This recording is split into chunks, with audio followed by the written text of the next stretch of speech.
वृतमूलमरधशाखामस्य तत्रारुराव्ययम्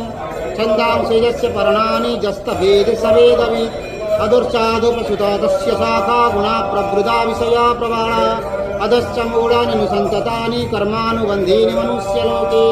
न रूपमसह्य तथोपलभ्यते नातन चार्दिन च सम्प्रतिष्ठा अस्य ततमेन सुविरूढमूलमसङ्गशस्त्रेण दृढेन चित्वा तत्पदः तत्परिमार्गितव्यं यस्मिन् गता न निवर्तन्ते भूयः तमेव चाद्य पुरुषः प्रपद्ये यथा प्रभृति वसुता पुराणी निर्माणमोहजितसङ्गदोषाद्यत्वं नित्याभिनिरोधकामः